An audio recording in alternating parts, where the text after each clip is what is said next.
Today, we're diving into the genesis of the Protestant Reformation.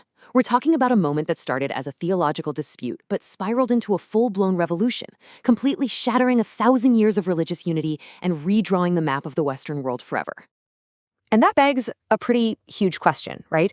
How could one single document, basically a list of arguments hammered onto a church door, crack the very foundations of the most powerful institution in Europe? To get how this happened, we've got to go back and look at the world it was born into. So before we get to the explosion, we need to set the scene. Let's take a look at Europe before all this went down, a time when there was a single unified power. I want you to just picture this. It's the year 1500. And across the entire continent, from Spain all the way to Poland, there's basically one church.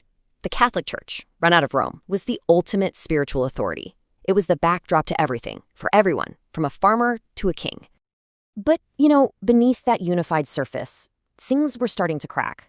The church was selling these things called indulgences, and we'll circle back to what those were in a sec. It had gathered just immense wealth and political power, acting more like a kingdom than a spiritual guide. And here's a really key part. For the average person, the Bible was in Latin. You couldn't read it. It was only interpreted for you by the priests. So into this really tense situation steps one guy. His protest? Well, it was like the first domino in a chain reaction that absolutely no one could have seen coming. The spark that lights the fuse comes in early 1517. A preacher named Johann Tetzel is in the area selling indulgences to raise money for St. Peter's Basilica, and this just does not sit right with a local theology professor, a guy named Martin Luther. So on October 31st, he posts his 95 Theses in protest. And then, this is where it gets crazy, within just a few months, his ideas are translated, printed, and are spreading like wildfire. And look, Luther wasn't just writing some dry academic paper. He was being provocative. I mean, take Thesis 86. He's basically asking, why does the Pope, who's richer than the richest guy in ancient Rome, build this massive church with money from poor people instead of his own? You can imagine how a question like that really hit a nerve. So what exactly was an indulgence? Well, it was basically a piece of paper you could buy from the church, and the belief was that it would cut down the time a soul spent in purgatory. Now, for Luther, this was just outrageous. It looked like the church was selling salvation, this sacred gift from God, for cold, hard cash. Okay, so a monk's protest is one thing, right? But for it to become a full-blown movement, it needed a megaphone. And that megaphone was a pretty new piece of tech that did way more than just spread his ideas.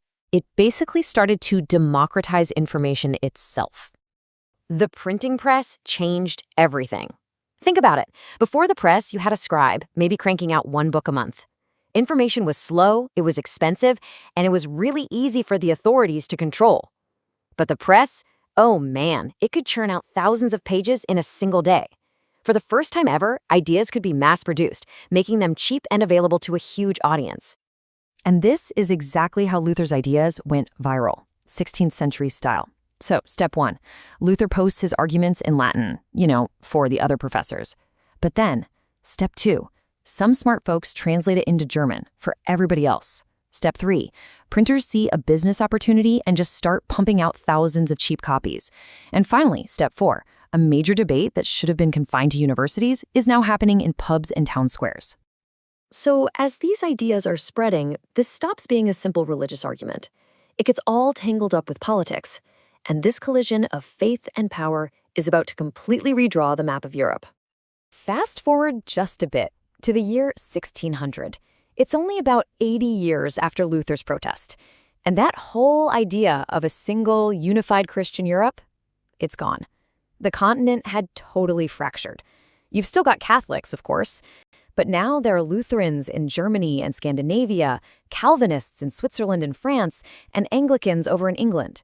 The one church had become many. And we're not talking about small disagreements here. No, these were deep, fundamental splits in how people saw their faith. For Catholics, salvation came from a combination of faith and doing good works, with authority resting with the Pope and the Church.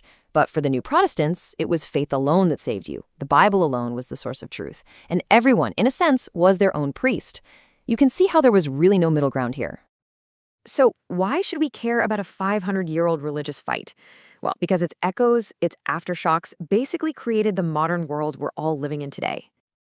I mean, the legacy of the Reformation is just huge. it wasn't just about creating new churches. When the Pope's universal power was broken, secular kings and brand new nation-states got a lot stronger. The Protestant idea that you should read the Bible for yourself, that led to a massive jump in literacy. And this powerful focus on a person's individual faith, well, it laid the very groundwork for how we think about the individual today. So, that leaves us with one last thought to chew on.